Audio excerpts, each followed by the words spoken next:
Мендет, дорогие друзья, этот урок, как и все предыдущие, призван сократить расстояние, то расстояние, которое отделяет нас от овладевания своим родным языком. Чем внимательнее и осознаннее вы будете просматривать каждый из записанных нами уроков, тем быстрее придет желанный для всех нас результат. Кстати, результат на калмыцком языке будет называться словом «аш» или «ашик».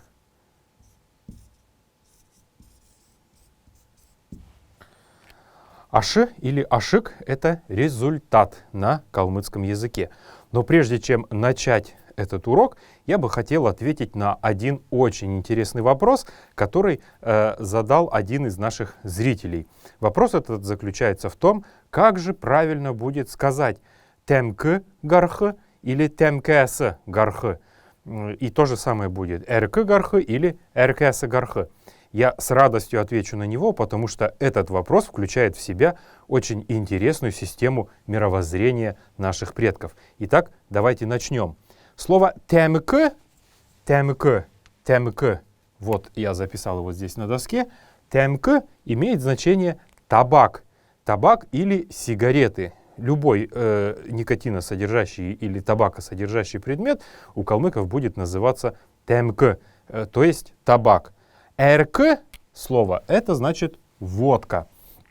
Так вот, «темк» и «эрк» — это два явления, которые не только в нашей, но и во многих культурах других народов являются бичом современности. Именно поэтому мы сегодня расскажем, отвечая на вопрос одного из наших зрителей, о том, как же будет правильно по-калмыцки и почему именно так будет называться полное избавление себя от табака или алкоголя.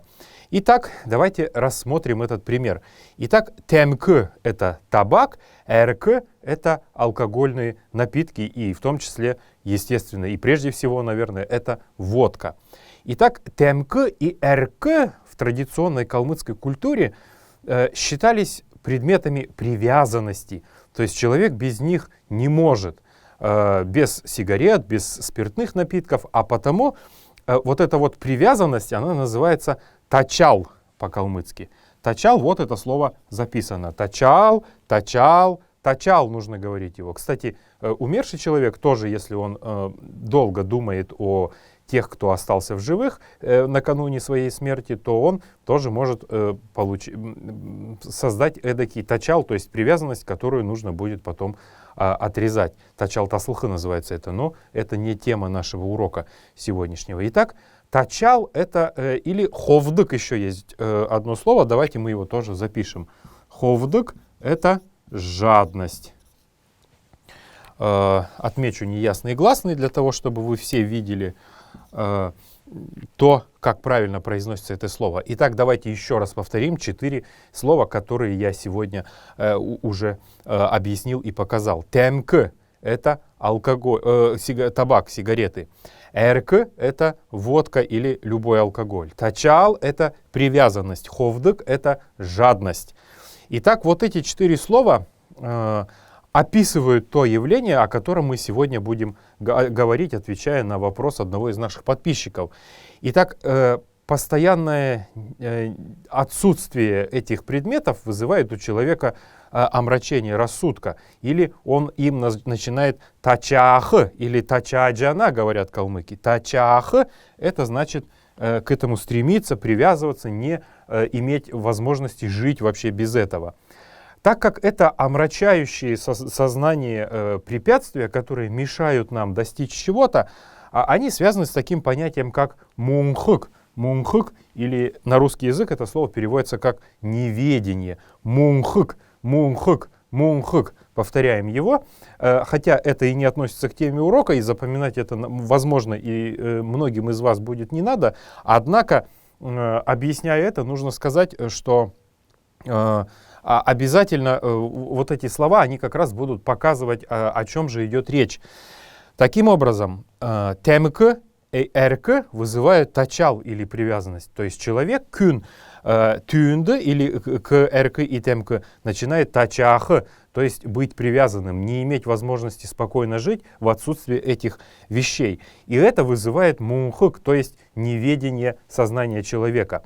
Поэтому, когда мы говорим темк хайх или рк хайх, хайх это значит вообще дословно просто бросить. Вот давайте приведем такой пример. Я держу в руках маркер, и я его бросаю. Вот это вот и называется хайх.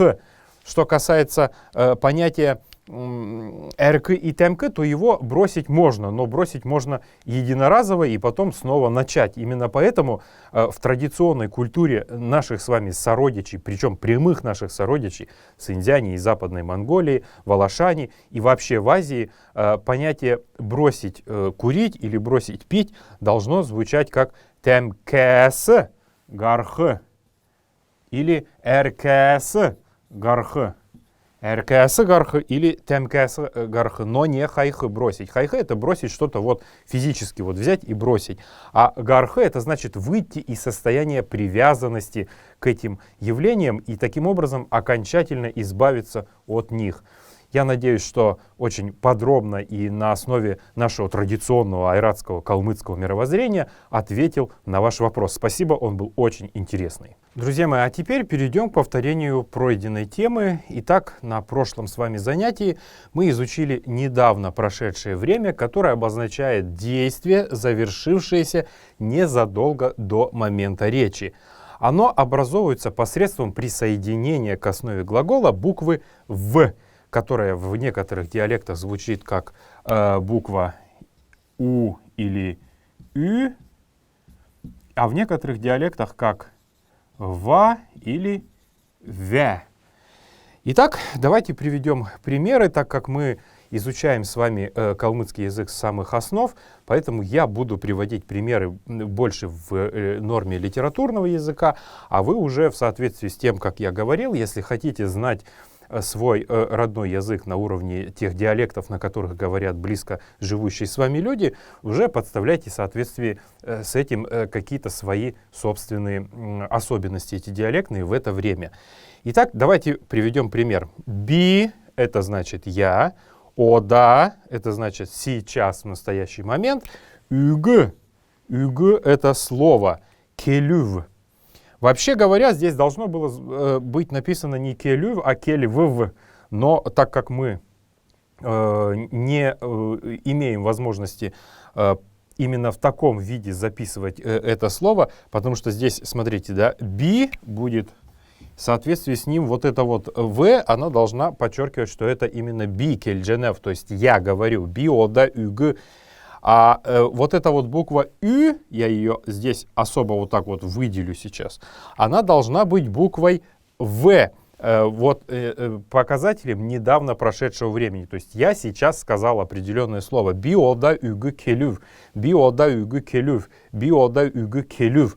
Но мы не можем говорить «келюв», поэтому вот эта буква «в» меняется на букву «ü». И таким образом «биода үгü келюв» будет значит «я только что сейчас, в данный момент, недавно в прошедшее время сказал некое слово». И вот здесь, кстати, происходит тот же самый процесс, что и в слове «мендвт», когда буква «в» превращается в букву «ü» при произношении, но на письме, в отличие от этой формы, буква «в» в калмыцком языке в слове «мендвт» должна писаться именно буквой «в», потому что, в отличие от того, что мы изучаем сейчас, недавно прошедшего времени, суффиксом которого является звук «в», в слове «мендвт», «в» — это совершенно другое явление, которое называется неполноценный глагол, который в старину звучал как «буй». Именно поэтому мы в слове «мендвт» обязательно должны писать букву «в», хотя проговаривать мы можем его так, как говорят в нашей местности. Но на письме обязательно, это подчеркивает вашу грамотность, мы должны писать букву «в». В этом случае, наоборот, так как две буквы «в» будут перегружать слово, и мы с трудом сможем его прочесть, поэтому здесь меняется, и часто при записи калмыцких слов буквами кириллицы мы видим, что написано «келюв», «болув» и так далее. Поэтому здесь «би ода югу келюв» я сейчас сказал слово «тадн». «Тадн» это значит «вы», «сонгсвт» или «сонгсут» или вот оно это слово, и здесь буква В уже отдельно выделена. То есть в третьем лице множественного числа местоимения мы будем вставлять букву Т, как вы помните, поэтому биода югу келю тадн сонгсут будет звучать это тадн, это значит вы, сонгсут, это значит услышали. Я сейчас сказал слово, а вы его услышали. Биода югу келю тадн сонгсут. Биода югу келю тадн сонгсут. Биода югу келю тадн сонгсут. Проговаривайте каждое слово, которое я говорю здесь, для того, чтобы ваш речевой аппарат привык к произношению калмыцких слов. Давайте еще раз. Биода югу келю тадн сонгсут. Би ода үгү келүү тадын соңсут. Би ода үгү келүү тадын соңсут. Давайте приведем еще один пример. Күүкін. Күүкін это девочка или ребенок, как мы помним. Бичүрер. Бичүр это ручка. Бичүрер это значит ручкой. Бичв. Бичв. Вот здесь будет неясный гласный в соответствии с нормами литературного калмыцкого языка и некоторыми, кстати, нужно это четко отметить, диалектами калмыцкого языка, в которых до сих пор в соответствии с этой литературной нормой и говорят. Күүкін бичүрер бичв. Күүкін бичүрер бичв. Күүкін бичүрер бичв. Девочка или ребенок написал или написала ручкой что-то. Кроме того, на прошлом занятии мы с вами изучили еще одну просторечную разговорную форму повелительного наклонения. Кроме того, что мы знаем бичи, келе, йов, эти формы, или бичтын, кельтын, йоутын, то здесь мы еще одну просторечную форму изучили, которая имеет значение «сделай-ка что-нибудь быстро в определенный момент времени», то есть разовое какое-то действие, «сделай поскорее». Давайте посмотрим примеры этого. Терры, как мы знаем, это тот, этот, или то, это. Övgünde, övgünde, övgünde. Övgün это старик, övgünde это старику. Хувцы, хувцы, хувцы это одежда. Ögçktın, ögçktın, ögçktın. Teri övgünde хувцы ögçktın. Teri övgünde хувцы ögçktın. Teri övgünde хувцы ögçktın. Дайте сейчас единовременно одноразово тому старику одежду. Тері өвгінді хувцы өкчктін.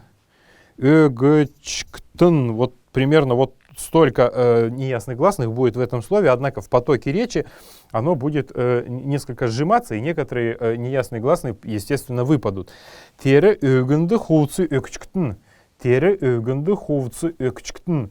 Тері өвгінді хувцы өкчктін. Отдайте вещи тому старику или тому пожилому человеку. И вот такой последний пример. Здесь, кстати, вот этот вот суффикс «тын» будет подчеркивать, что мы говорим либо группе людей, либо человеку старшему по возрасту. Если мы будем обращаться с такой просьбой к ровеснику нашему, то фраза будет звучать следующим образом. Кövün, например, парень, мальчик. Ця — это чай, как мы знаем. Кечкы, кечкы, кечкы. Кечка будет значить налей, плесни. Вот прям вот если говорить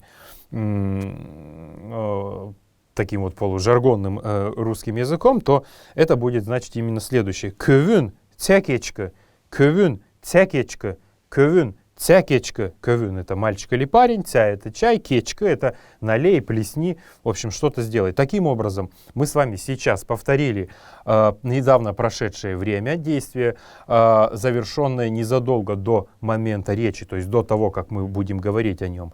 И также мы изучили просторечное повелительное наклонение, описывающее некий одноразовый процесс, который должен быстро произойти вот прям вот совершенно в ближайшее время. Экчктн, кечктн, бичктн и так далее. Я думаю, что в практике, которая будет следовать за изучением родного языка на этих уроках, вы научитесь использовать эти фразы так, как это нужно. Друзья мои, после того, как мы повторили основные грамматические правила, которые позволяют нам создавать недавно прошедшее время, а также просторечное повелительное наклонение, давайте вспомним те слова, которые мы выучили на прошлом занятии, касающиеся обозначений времени. Итак, ода или ödge. Ода или ödge — это значит сейчас, в настоящий момент, конкретный момент времени, то есть в настоящее время. Ötsküldür — это значит вчера. Ötsküldür, ötsküldür, ötsküldür — это вчера. Урджödür, урджödür, урджödür — это позавчера. Mangdur, mangdur, mangdur — это завтра. Nökädür, nökädür, nökädür — это послезавтра. Как вы заметили, все эти слова имеют окончание дур, дюр или ödür. Вот это вот дур или дюр и ödür — это одно и то же слово, просто в определенное время эти слова слились и превратились в два слова, превратились в одно слово. А как же сказать сегодня? То есть не конкретно сейчас ода или ödg, а конкретно сегодня. Сегодня утром, например, или сегодня вечером.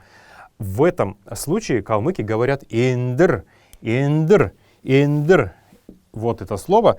Индыр будет значить сегодня. Именно сегодня, в этот день. Оно, как вы заметили, тоже имеет окончание др, как и здесь, как и здесь, как и здесь, и как вот здесь.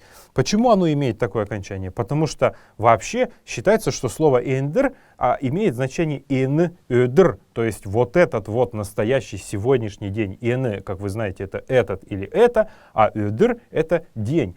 Вообще говоря, исторически, в некоторых, кстати, калмыцких диалектах говорят не эндер, а öndr. Öndr — это тоже сегодня, но оно происходит, и правильнее было бы говорить его именно так, потому что оно происходит от старинного выражения ön, ödr.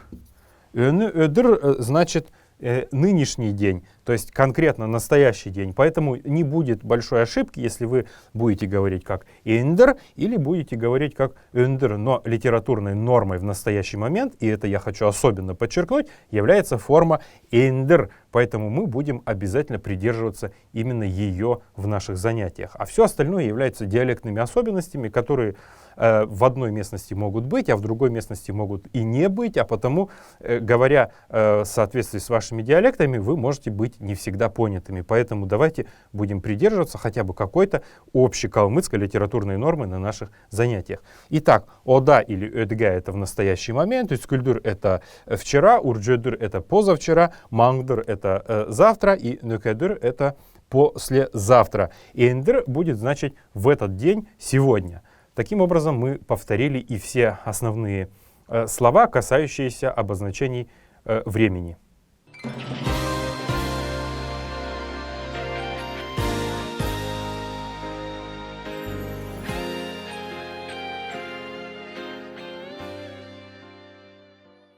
Друзья мои, а сейчас перейдем к новым темам, и сегодня мы изучим два последних падежа нашего родного калмыцкого языка. Эти падежи достаточно интересны, ведь без их знания мы не сможем полноценно строить какие-то речевые конструкции и изъяснять свои мысли. А потому сегодня мы изучим особый падеж, который называется соединительным падежом. Он обозначает точнее, он обозначает некое явление, в котором совместно участвуют два человека или два каких-то предмета, но и выполняют одинаковую роль. Этот падеж, соединительный падеж, образуется посредством присоединения к основе слова двух суффиксов ла или ле, как мы уже знаем. Ир экшикте үгды ла мы будем присоединять, а им экшикте үгды мы будем присоединять ле. Я специально начинаю говорить уже на калмыцком языке, чтобы вы примерно понимали и привыкали к тому, что «иры экшикте юг» — это будет слова, имеющие твердорядные гласные, а «имы экшикте юг» — это будут слова, имеющие мягкорядные гласные или женские и мужские, как мы их, в общем-то, и учили с самого первого занятия. Итак, давайте приведем примеры, но прежде чем это сделать, я думаю, что будет очень важно сказать о том, что этот падеж очень похож на падеж совместный, который мы уже изучали, который, как вы помните, образовывается посредством присоединения к словам суффиксов «та» и «те». Однако в этом есть разница. И вот давайте приведем примеры. То есть на русский язык соединительный падеж будет переводиться как кто-то вместе с кем-то. То есть они находятся, оба участника этого действия будут находиться на одинаковом уровне, выполнять одинаковую роль по отношению друг к другу и по отношению к действию, которое они совершают. Би кövünle yovnav. Би kövünle yovnav. Би kövünle yovnav. Я пойду с мальчиком, с парнем, с сыном. Би kövünle yovnav. Би kövünle yovnav. Би kövünle yovnav. Это будет значить, я пойду вместе с кем-то. То есть мы соединяем себя и кого-то такого же равного нам по отношению к нам человека. Или, например, вот такой пример. Jolachi. Мы знаем это слово уже очень хорошо. Это водитель или шофер. Jolachi. Jolachi bakshila. Bakshila. То есть с учителем. Kündv. Kündv. Kündv. Jolachi bakshila kündv. Jolachi bakshila kündv. Jolachi bakshila kündv. Я специально даю такие фразы, где вы можете вместо Jolachi подставить и авы, и эджи, можете подставить и мчи. То есть все будет зависеть от того, что вы хотите сказать. И вместо бакши вы можете подставить другой. То есть водитель или шофер говорил с учителем, и в этой ситуации они были одинаковыми по отношению друг к другу, выполняли одинаковую роль. На русский язык на самом деле, что соединительный падеж, что совместный падеж будут переводиться одинаково с кем-то или с чем-то. Но соединительный имеет значение с кем-то вместе, тогда как совместный падеж, то есть кто-то, имея что-то, вот так примерно можно сказать. Вот давайте теперь рассмотрим, как это будет в совместном падеже. Кюкен, кюкен — это девочка или ребенок, захста, захста, захста, хоты идвы. Кюкен захста хоты идвы. Кюкен захста хоты идвы. Кюкен захста хоты идвы. Кюкен захста хоты идвы. Ребенок или девочка поела пищу с рыбой. То есть пища была с рыбой, рыба принадлежала, точнее, да, рыба принадлежала пище, и которую съела девочка. Поэтому, если мы сравниваем соединительный падеж и совместный падеж, они будут разными. Если здесь действие происходит на равных с обоими участниками речи, то здесь захста хоты, например, будет значить, что была еда, в которой содержалась рыба. То есть еда была с рыбой. Рыба здесь будет находиться в более низком положении, нежели еда. И второй пример. Хувцы. Хувцы, как мы знаем, это уже одежда. Савангта. Савангта. Саванг — это мыло, савангта — это с мылом или мыльной. Савангта — усар. Усн — это вода, усар — это водой. Угачка. Угачка. Угачка. Хувцы, савангта, усар, угачка. Давайте повторим еще два раза это предложение, чтобы запомнить, как строятся эти предложения. Хувцы, савангта, усар, угачка. Хувцы, савангта, усар, угачка. Хувцы, савангта, усар, угачка. Итак, это значит вымой или выстирай одежду мыльной водой. Водой, в которой есть мыло. То есть слово «мыло» и вот это вот падежное окончание совместного падежа будет показывать, что мыло есть в воде, которой нужно помыть вещи. То есть здесь совместный падеж показывает отношение между двух слов захста хоты или савангта усы, что захста и савангта — это будут понятия, принадлежащие, собственно, хоты и усы. То есть они будут ниже стоять, нежели слова хоты и усы, тогда как в соединительном падеже би kövünle yovnav или jolachi bakshila kündv будет значить, что оба участника сообщения, которое сейчас прозвучало, находятся в равном положении между собой. Би, например, будет миста йовнав. Я хожу с кошкой. Кошка принадлежит мне, и я хожу с этой кошкой, принадлежащей мне. Если я скажу мисля йовнав, то есть мы идем рядом с кошкой а являемся абсолютно одинаковыми участниками процесса говорения. Кошка не принадлежит мне, она не идет у меня на руках, она такой же участник этого процесса, как и я. Тогда как если я скажу «мистаёвнау», то это будет значить «я хожу с кошкой», и кошка принадлежит мне, подчиняется мне и никуда от меня не денется. Это кошка принадлежит мне. А здесь же мы не говорим о принадлежности кошки к чему-то, мы говорим о том, что она является таким же равнозначным участником процесса, о котором идет речь. Таким образом, соединительный падеж показывает совместное участие участников, которые выполняют абсолютно одинаковую роль, тогда как совместный падеж показывает роль участника, то есть его принадлежность чего-то чему-то, которое уже чему-то другому должно, собственно, либо принадлежать, либо выполняться какое-то действие совместно с этим. Второй падеж, который мы сегодня, и последний падеж на этот курс калмыцкого языка, винительный падеж, мы изучим. Он достаточно прост, в тодобичи гораздо сложнее оформляется он, но в современном калмыцком он обозначает объект действия. Итак, этот объект действия, например, сделать что-то или держать что-то с чем-то. Итак, этот падеж образовывается посредством присоединения к основе слова следующих окончаний: иг, иг и просто г. Иг, иг и г. Например, давайте приведем пример. Если слово будет иметь букву «н», известную уже всем нам, то, например, слово «галун», «галун» это значит «гусь», то в винительном падеже держать кого или что, выращивать кого или что, держать в данном случае, будет «галуг берх», «галуг берх», «галуг берх». Буква «н» выпадает, вместо нее остается, подсоединяется падежная буква «г». Галун, галуг берх, держать гусей, выращивать гусей, для того, чтобы там их есть, или на продажу, или еще на что-то. В общем, галун, галуг берх. Оден — это звезда. Вот здесь будет присоединяться уже другое падежное окончание одиг, одиг, галуг, одиг, одиг халя, одиг халя, одиг халя, смотри, звезды, одиг халя.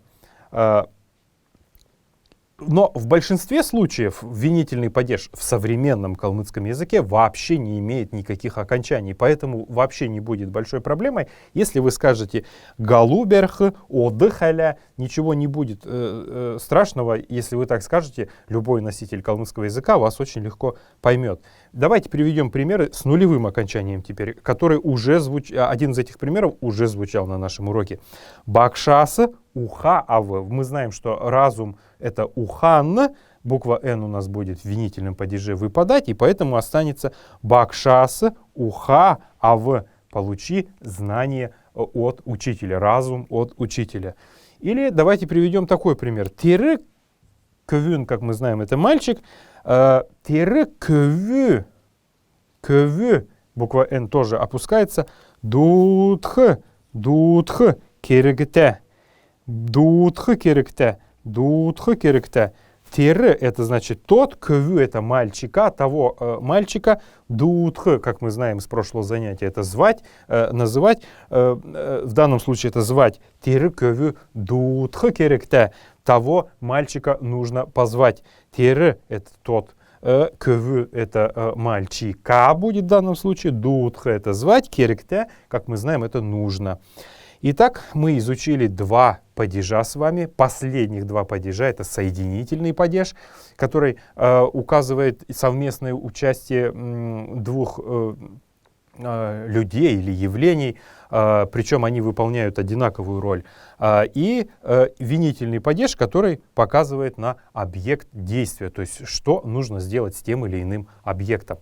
Галугуберхы или галуберхы, одыгы халяхы или оды халяхы, бакшасы уха авы, тиры кövü дутхы керекте и так далее.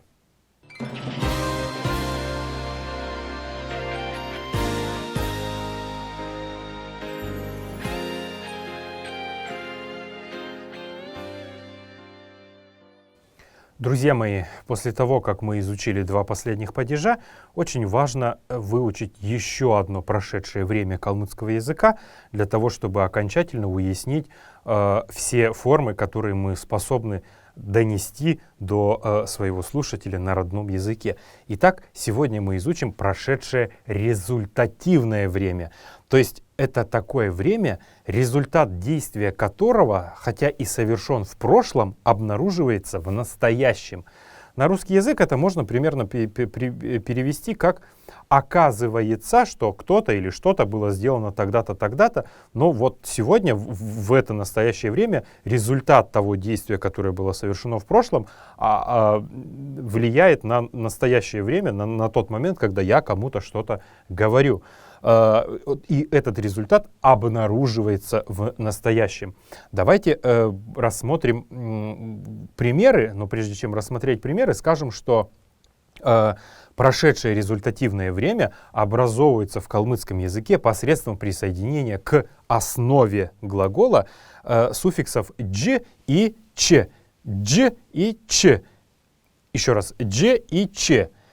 Итак, теперь давайте приведем примеры.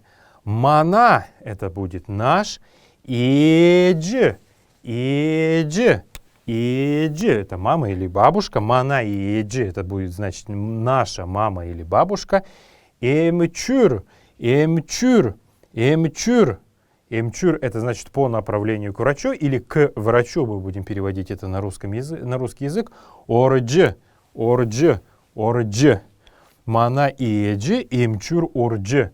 Еще раз давайте повторим это. Мана иджи имчур орджи. Мана иджи имчур орджи. Мана иджи имчур орджи. Наша мама или бабушка ходила к врачу, оказывается. Оказывается, мы поняли это в настоящий момент, что наша мама или бабушка ходила к врачу. Заходила к врачу в данном случае, потому что орджи — это орхы, это входить.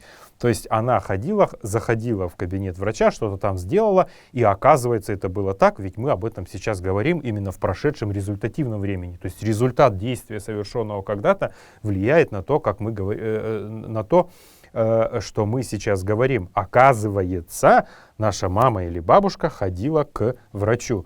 Или давайте приведем еще один пример уже с выученным нами соединительным падежом. Кövün, кövün, как мы знаем, это мальчик, парень. Кövün эмгенле, кövün эмгенле, эмгенле. Вот это вот окончание эмгенле, то есть вместе с кем-то, в данном случае с пожилой женщиной, или, говорят старуха, мне не очень нравится это выражение, поэтому я стараюсь его не использовать. Kövün emgенле хоты идже. Kövün emgенле хоты идже. Kövün emgенле хоты идже. Кövün — это мальчик или парень, и эмгенля — это значит вместе с бабушкой или старухой какой-то, старушкой, пожилой женщиной. Хоты — это пища, а идджи — это, оказывается, ел. Кövün эмгенля хоты идджи. Kövün эмгенля хоты идджи. Kövün эмгенля хоты идджи. Это значит, оказывается, парень или мальчик ел пищу с какой-то бабушкой, старухой или вообще просто пожилой женщиной. И третий пример, который мы приведем, это будет следующий пример. Тирекюн, тире — это значит тот или то, в данном случае тирекюн — это будет тот человек, тирекюн, эмчд, эмчд, эмчд бичидже. Тирекюн эмчд бичидже. Тирекюн эмчд бичидже. Тирекюн эмчд бичидже. Это будет значить, тот человек написал врачу. Терекюн эмчды бичидже. Терекюн эмчды бичидже. Терекюн эмчды бичидже. Повторите это еще раз. Терекюн эмчды бичидже.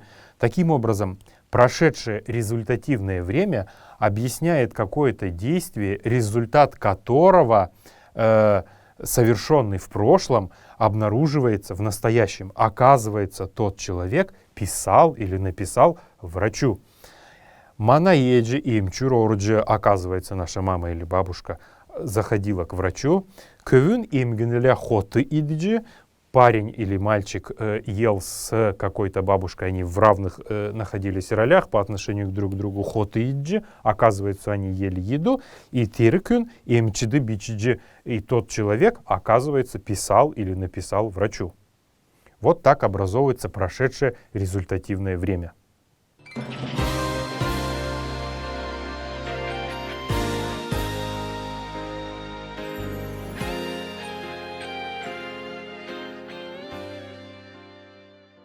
Друзья мои, а сейчас давайте выучим еще одну разговорную конструкцию, которая будет помогать нам выразить свое желание что-то сделать. Вообще в калмыцком языке существует большое количество различных конструкций, которые помогают нам сделать именно это, но мы выучим самую простую из них, которая будет помогать выражать нам желание что-то сделать. Она строится следующим образом.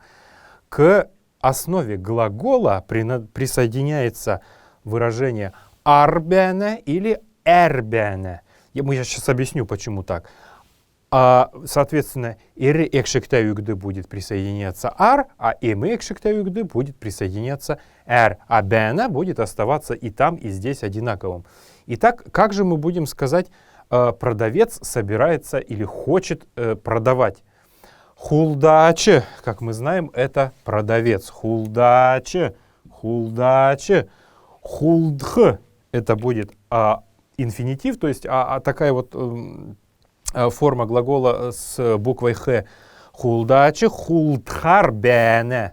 Хулдхар. Заметьте, вот оно, это как раз окончание. Хулдхар бене. Хулдаче, хулдхар бене. Продавец собирается продавать. Хулдаче, хулдхар бене. Хулдаче, хулдхар бене. Еще раз повторяйте. Хулдаче, хулдхар бене. Хулдаче, хулдхар бене. Продавец собирается продавать. Хочет что-то сделать. Вот эта конструкция, основа глагола в инфинитиве с буквой х, плюс соединяется с окончанием ар, а потом бене встает. Поэтому хулдаче, хулдхар бене, это значит продавец собирается продавать. Кюкен, это девочка или ребенок, гюхер, гюхер бене. Кюкен, гюхер бене. Кюкен, гюхер бене. Девочка собирается побежать.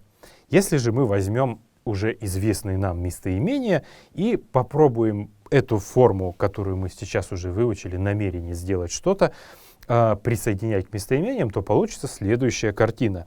Би — это я, унтх — это спать. Би унтхар бенев. Би унтхар бенев.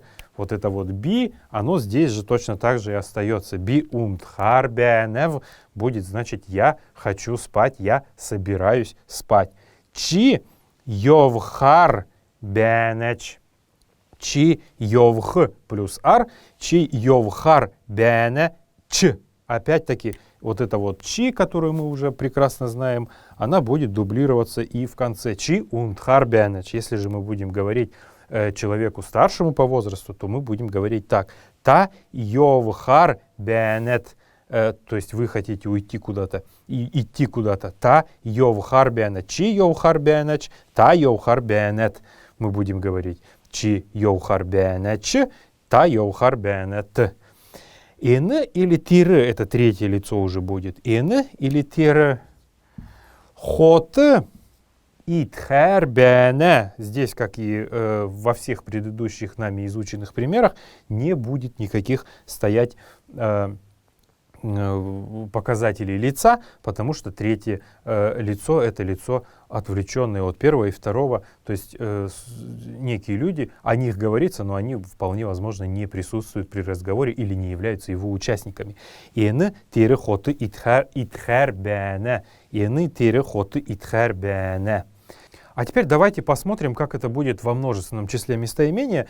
Итак, слово «бидын», как мы уже знаем, это слово обозначает «мы». Мы — какая-то группа людей. Мы, бидын, хальмык, как мы знаем, это калмык или калмыцкий. Бидын, хальмык, келе. Слово «келе» здесь мы будем использовать, обязательно нужно поставить неясные гласные. Бидын, хальмык, келе.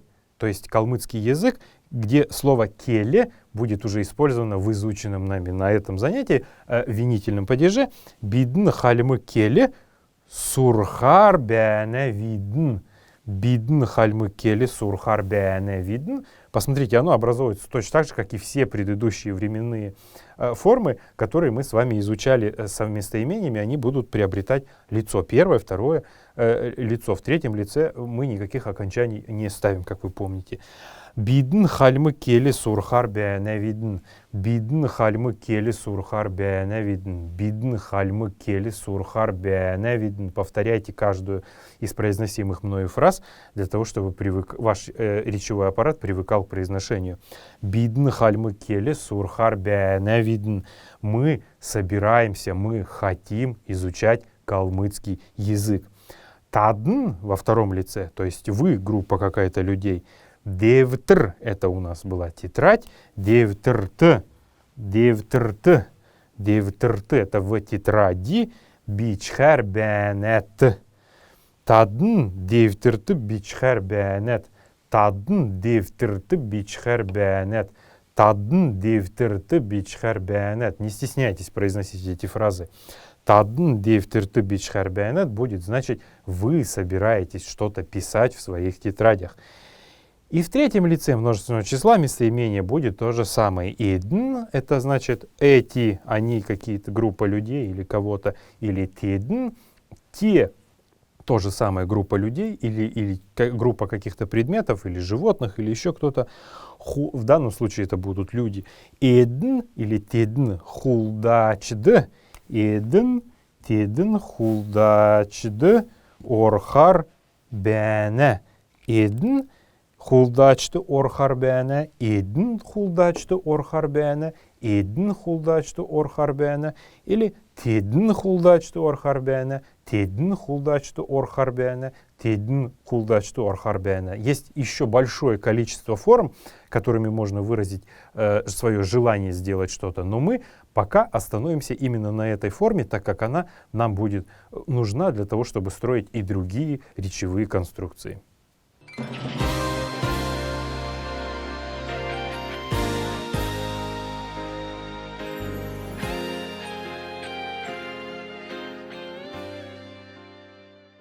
Уважаемые друзья, из урока в урок мы изучаем новые слова. Этот урок тоже не является исключением. И здесь мы снова учим новые слова, которые будут нам нужны для того, чтобы объяснять те или иные явления, понятия и свои мысли.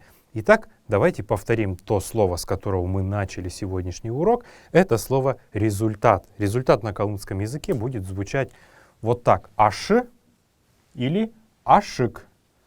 «Аш», «ашик». «Аш», «ашик», «аш», «ашик». Следующее слово, которое мы сегодня тоже выучим, это слово «друг». Его существует в калмыцком языке целых 3 понятия, а то и даже 4 или больше. Но для того, чтобы уяснить, какой из них к чему относится, я сейчас частично, хотя бы немного, расскажу о том, как они отличаются и почему у нас столь много понятий «друг». Первый «друг» — это слово «недж». «Недж», «недж», «недж». «Недж» — это друг, то есть вообще оно происходит однокоренное с глаголом «нярюльх», то есть значит объединять. То есть это человек, друг, некий тот, с кем мы объединены в определенный отрезок своей жизни или вообще всю жизнь, объединены едиными какими-то делами, стремлениями, мыслями, или у нас были некогда очень тесные отношения в детстве, и мы поэтому продолжаем называть этого человека «недж», то есть «друг». Это основное слово «друг». Есть еще одно слово, это слово «иник». «Иник», «иник». «Иник» вообще с позиции современного калмыцкого языка объяснить достаточно непросто. Однако, если мы посмотрим лет 200-300 назад, то слово «иник» писалось как древнее слово «сюда», то есть «инакши». Оно писалось «инакши» в тодубичик. Поэтому иник — это единомышленник, тот человек, с которым вы думаете или делаете что-то в одну сторону. Это может быть, кстати, и супруга, и супруг, и парень, и девушка, и так далее. Иник, то есть тот, кто близок вашему сердцу будет называться словом иник. Есть еще одно слово амрык. Амрык — это основа его — это слово амр, то есть спокойствие, некое такое хорошее, приятное состояние, умиротворение некое. Поэтому амрык — это может быть и любимый человек, и человек, просто с которым находиться вам комфортно. Это вроде бы тоже и друг. А еще, кстати, одно из его таких вот дополнительных значений — это любовник. Ну, вот слово амрык есть такое слово, то есть человек, с которым вам хорошо. Если няяджи — это человек, с которым у вас объединено что-то, и ник — это тот, с кем вы смотрите в одну сторону, то амрык — это с тем, с кем хорошо. Еще одно слово есть такое, которое называется юр. Юр — это юр и ник, можно сказать, и ник амрык можно говорить. То есть вот такие вот есть даже сочетания понятий. Кюнте юрмют, говорят калмыки сейчас. Юр — это человек, вообще имеет значение много различных. Это и плод, и результат, и гнездо птичье, и еще и друг. То есть это выходец некий из одного места вместе с вами. Это может быть и друг детства, это может быть человек, который с вами в хороших отношениях, от слова «юрельхы», то есть сдружиться, соединиться в каких-то отношениях. В общем, вот посмотрите, мы сейчас с вами разобрали целых 4 понятия, которые свидетельствуют о дружбе между людьми. Итак, аш или ашик, недж — это друг, и ник — это единомышленник, больше соратник, человек, с которым вы как бы смотрите в одну сторону или делаете одно и то же дело. Амрык — это человек, с которым хорошо, а юр — это человек, которого вы давно хорошо знаете, с кем вы имеете общие какие-то результаты чего-то. И, возможно, это человек, который вышел с вами из одного, так скажем, вот условно гнезда, из одного села, с одной улицы, может быть, соседних домов и так далее. Следующее слово — это слово «эвря». «Эвря». «Эвря», давайте еще раз его произнесем. «Эвря», «эвря», «эвря». «Эвря» значит свой, своя или свое. «Эвря диктор» — это своя книга. «Эвря кövün» — это значит свой мальчик. А вот если мы добавим к нему букву «н», то получится уже сам. «Эврян». «Би эврян кенев» — я буду сам делать. «Би эврян бичнев» — я буду сам писать. «Би эврян сургнав» — я буду сам обучать. Следующее слово — это слово «ямаран». Это очень важное слово, и я думаю, что вы все его просто очень должны запомнить, потому что «ямаран» имеет значение «какой», «какая», «какое». «Ямаран», «ямаран», «ямаран». Произносите его вместе со мной. Следующее слово — это слово «кедю». «Кедю», «кедю» — это значит «сколько». «Кедю» кюн — сколько человек. Кедю диктор — сколько книг. Кедю ноха — сколько собак. Кедю көгілі — сколько голубей. Если же мы добавим к нему слово кюрне, происходящее от глагола кюрхы, то есть достигать чего-то. Кедю кюрне, кедю кюрне в настоящем будущем времени. Кедю, вот это вот показатель настоящего будущего времени. Кедю кюрне. Кедю кюрне, то есть до чего достигает. Это по отношению к исчислимым предметам только используется. Кедю кюрне будет значить чего достигает. Или, если вот прям совсем по смыслу переводить это слово, сколько стоит, каких пределов достигает цена того или иного товара. Чтобы знать, что такое цена, мы должны запомнить слово «une». «Une». «Une», не «une», а именно «une» произносится оно. После буквы «н» есть неясный гласный. «Une» как раз-таки это цена или стоимость. Если же мы к нему добавим суффикс совместного падежа, в данном случае, так как это «им» и «кшиктеюг», мы добавляем суффикс не «та», а «те», получается «une-те», то есть с ценой, имеющей какую-то определенную цену. Вот это слово в калмыцком языке обозначает слово «дорогой». Дорогой в значении «стоящий недешево». А как же будет дешево? Дешево на калмыцком языке будет значить «кимыды». «Кимыды», «кимыды», «кимыды» — это дешевый. Дешевый, то есть не имеющий какой-то высокой запредельной цены.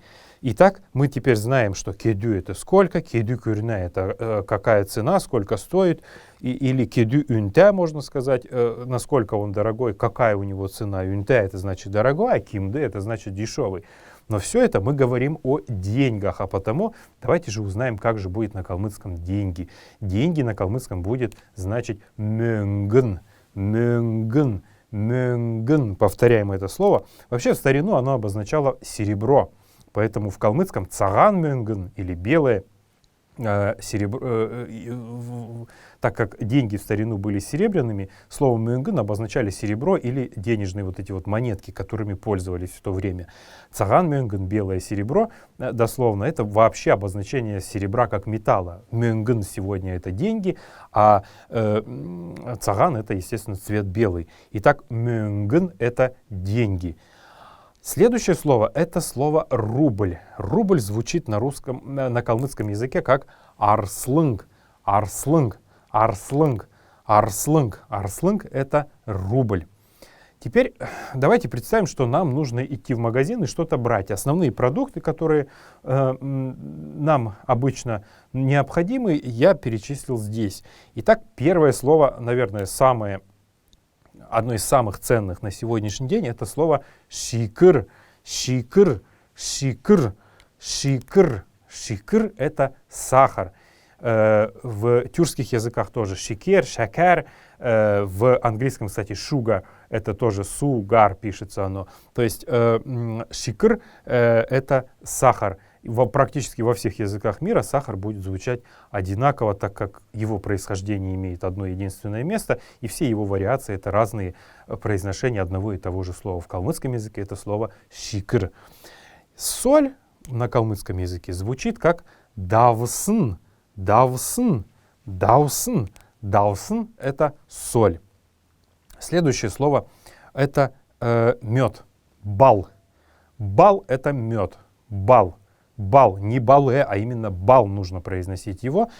А вот если мы добавим к нему суффикс совместного, соединительного, прошу прощения, падежа, получится балта, так как это будет ирекшиктаюг. Балта значит имеющая мед. Что же в прянике, что же такое балта? Балта — это пряник. В старину пряник не добавляли сахара, добавляли мед, поэтому то древнее звучание пряника, а еще добавляли очень много пряностей разных. Древнее звучание пряника будет балта. Балта — это значит пряник или что-то имеющее мед или что-то сладкое. Ну, в основном это, конечно, пряник. Шикр балта, шикр балта, шикр балта в целом это сладости. Независимо от того, это сладости печеные или сладости мучные, точнее, или сладости такие, как конфеты. Кстати, слово «шикр» очень часто используют в значении не просто сахар, но и конфеты. А теперь давайте поговорим о том, что нам тоже не менее важно.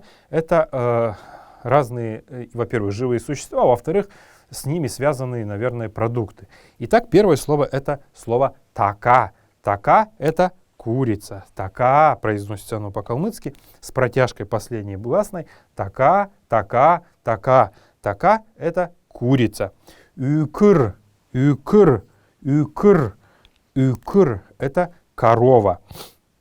Корова, как мы знаем, дает молоко, поэтому молоко по-калмыцки звучит как юсын, юсын, юсын. Из молока получается сливки или сметана, а сливки или сметана на калмыцком языке будет звучать как «рым», «рым», «рым». Не «рме», а именно «рым» правильное произношение этого слова. Из сливок и сметаны получается масло. Масло на калмыцком языке, причем как растительное, так и животное, сливочное, будет называться словом «тосын», «тосын», «тосын». «Тосын» — это масло. Вот такие есть интересные слова в калмыцком языке, которые мы все должны знать для того, чтобы, независимо от того, где бы мы ни находились, могли использовать их для того, чтобы объяснить мысли, свои какие-то желания и все остальное. И 3 последних слова, которые мы выучим на этом уроке, это будет слово «изге», «изге». Эзга, повторите его, это сыр.